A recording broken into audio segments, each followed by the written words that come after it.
Hi guys, this is Dvija and welcome back to my channel and welcome to my channel if you have landed here for the very first time.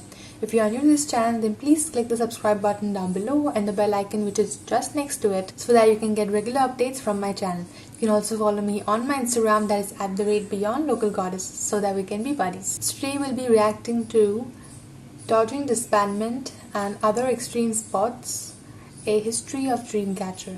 Since I know a lot of their music now, I have even seen their guide. Now I really want to know how they became Dreamcatcher, because I know they were Minx before, not Dreamcatcher. And they even went to Mix 9, but apparently that didn't work out either. So I'm really curious about their history, so let's just get in. Okay, ooh, let's go.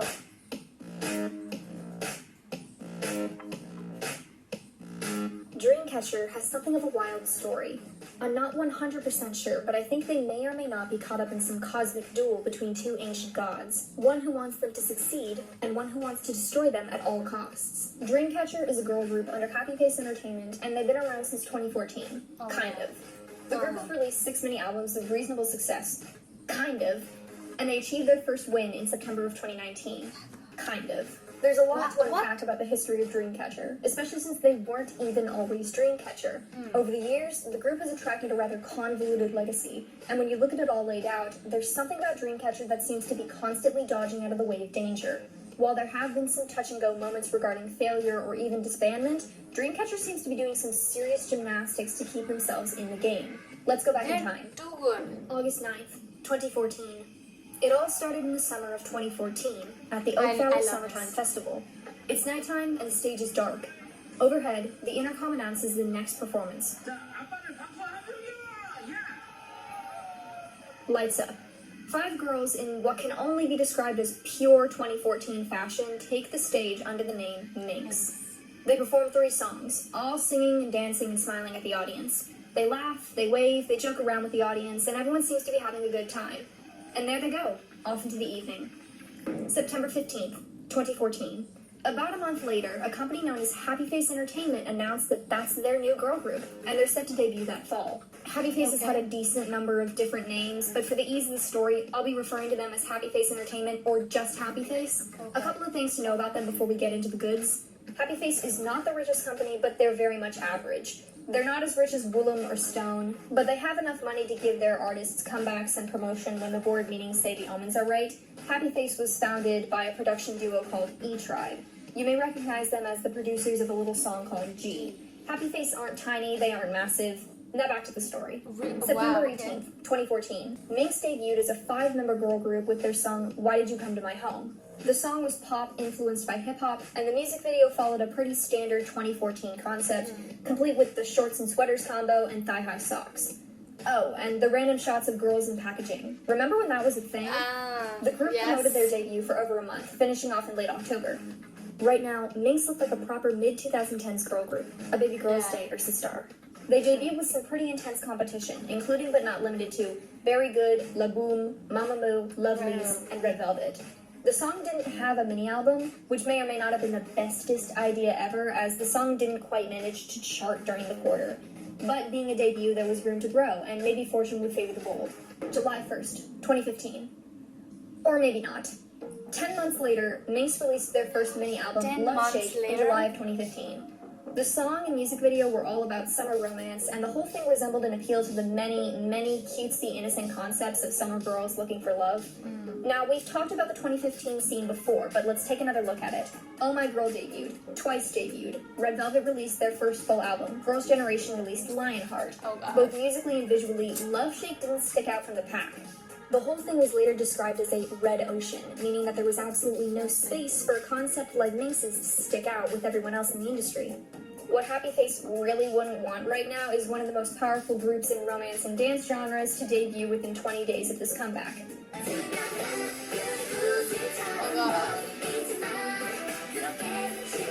The competition is so strong, So we have even now. One of the most powerful debuts of the year occurring in the same month. Let's talk numbers. Eliminating the outliers, the average sale count for a girl group debut album in 2014 was around 3,000. was really famous in 2015, the average was roughly 5,060, with outliers eliminated.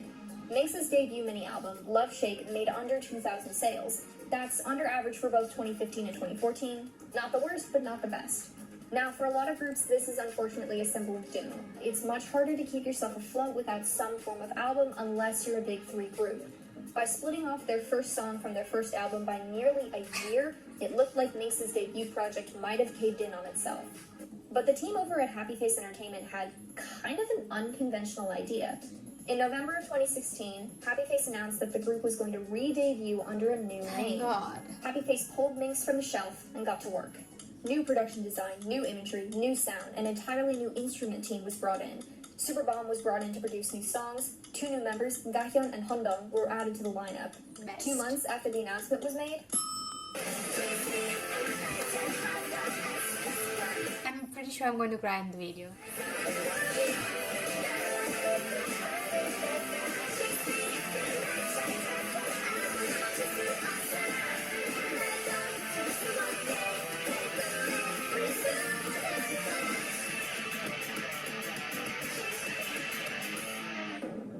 Dreamcatcher.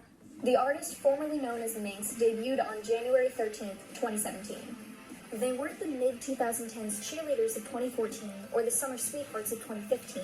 They were Dreamcatcher, a group drenched in horror and elegance with a rather Victorian spin on the supernatural. Main vocalist Xian described their new music as a style that takes inspiration from metal and rock, especially J-rock, and mixes some of their elements with a core of pop inspired by the mainstream. Happy Face themselves described the music as pop rock and rock-flavored girl pop. They debuted with the song Chase Me, and people immediately noticed the creativity of the group's hard-hitting style and old-world-inspired fashion. The group was establishing an anthology, where each girl represented a different nightmare. They weren't coming to you. As stated in their debut, you were coming to them.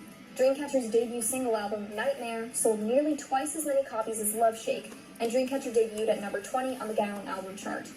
Remember when we talked about fortune favoring the bold? This was bold. So bold that members of the groups themselves worried about the debut completely falling apart.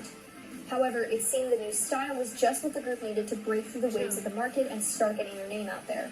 That's taking New Year, New Me to a whole different level. In April, Dreamcatcher came back with Good Night and their second single album, Fall Asleep in the Mirror. Once again, they were present with their metal and J-rock inspired sound and a creepy music video continuing the story of their last one, where they finally hopped on the good foot and killed that guy. Yeah. Now all they really needed was a debut mini-album, preferably without the 10-month wait in between. True. At this point, it had already been around 4 months. Okay. Then 5, then 6, then... Prequel. Ooh, got it in just before 7. Dreamcatcher's first ever EP, titled Prequel, hit on July 27th with the A-track Fly High. Prequel hit like a grenade, peaking at 4 in Korea and selling over 11,000 copies. Remember how 2017 was for the industry at the time? Coming back wasn't just about returning to M Countdown or Music Bank, no. It was about getting on the damn plane and getting yourself a ticket to the Western music market. Boom. The album hit top 5 on the Billboard World Albums and went number 1 on the US iTunes K-pop chart. iTunes was still a thing at this point, if you're wondering. All in all, it was a pretty successful comeback. No, the girls weren't doing G-Friend numbers or anywhere near the top 3, but the album performed well enough that in August, Happy Face announced that Dreamcatcher was getting a world tour. October 2017. Dreamcatcher had promoted almost exclusively as one unit since debut, likely to cement the theme of permanence and dedication to the new group project after the loss of Minx. It had been important during those first few years for them to appear as one solid team that wouldn't crack under the pressure of a demanding market. But now, with a slightly more stable grip on their group identity, they would need to flesh out their public images as individuals. Up until now, Dreamcatcher had largely stayed within their own bubble. In early October, Happy Face announced that Dreamcatcher and other Happy Face Entertainment artists such as D-Once and trainee group HNB would be joining the ranks of Mix 9, a survival show created and owned by YG Entertainment. Never trust YG, promote no the matter group on what. widespread television, show off different sides of the group, and most importantly, give the public a taste of what Dreamcatcher members were like as individuals. Mix 9 was a sandbox for idols of various companies to show off not only their physical skills, visuals, and overall idol appeals, but also start promoting their own personalities. One of the key necessities to longevity in the industry is personal attachment. Much of the K-pop industry is designed to sell fans an idol, a person to get attached to.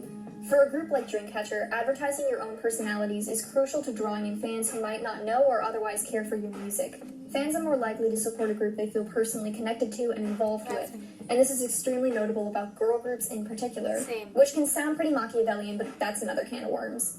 What it meant for Dreamcatcher was that the fans who enjoyed the group at large and the potential fans in the making could see the members' personalities and become more attached to them. It would give Dreamcatcher 7 more selling points.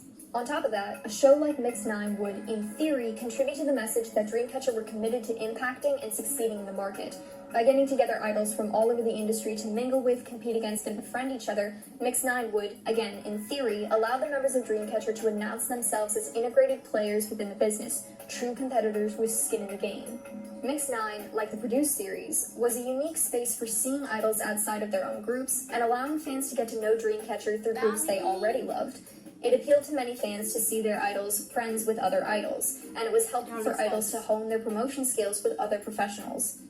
The show began in late October, and 4 members of Dreamcatcher, Jiu, Xian, Yuhyun, and Dami, were there to compete against 94 other female idols. Talent-wise, it actually went pretty well. The members were recognized for their skills and development, each one receiving a rank of B or higher. Out of the 98 female participants, Yuhyun ranked in the top 9 during the showcase section, and Jiu ranked at number 4 in episode 4 and number 7 in episode 5. Things were just starting to heat up. There were some great performances and some rather awesome moments from both the members of Dreamcatcher and the other idols they were working with.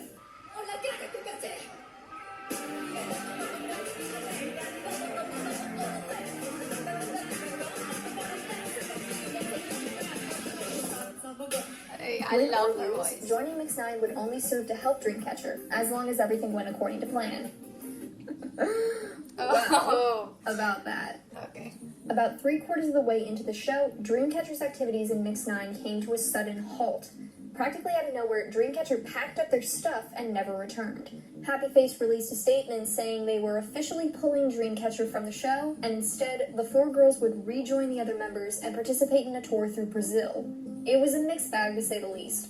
While a tour would certainly bring in more money, there was a goldmine of potential publicity to be found in Mix 9. The members had accumulated decent rankings, and presumably the other industry benefits of joining Mix 9 would have strengthened as the competition continued.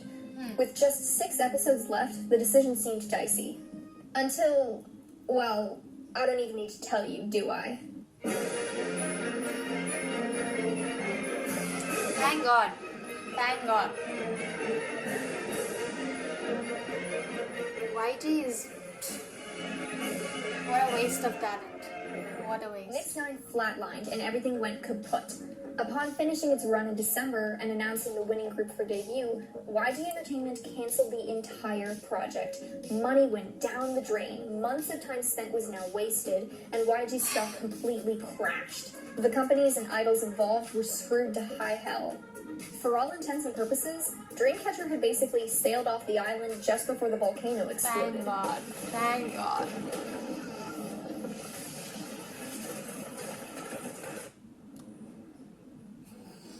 Well, good for us now.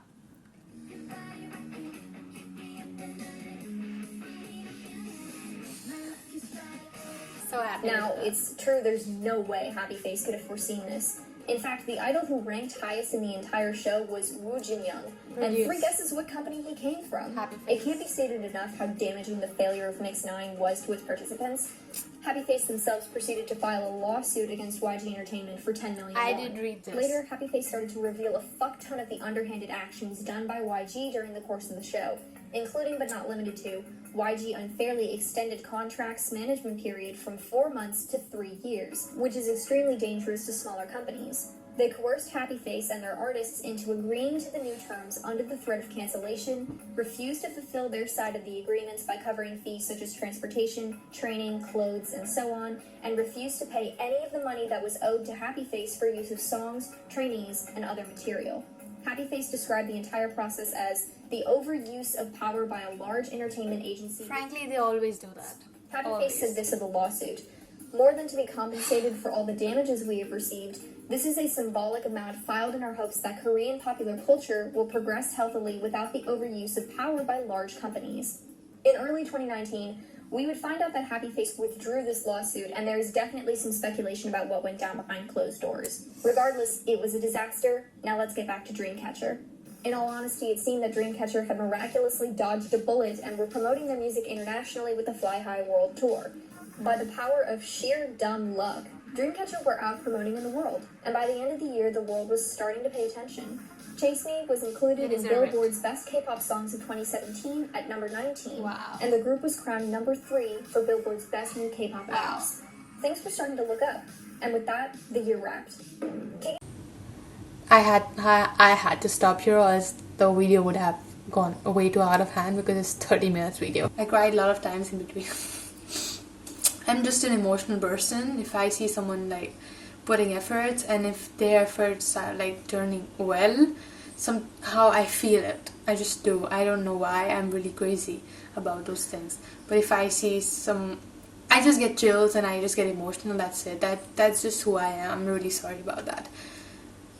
Thank you so much for asking me to react to this. I had quite a few suggestions for this.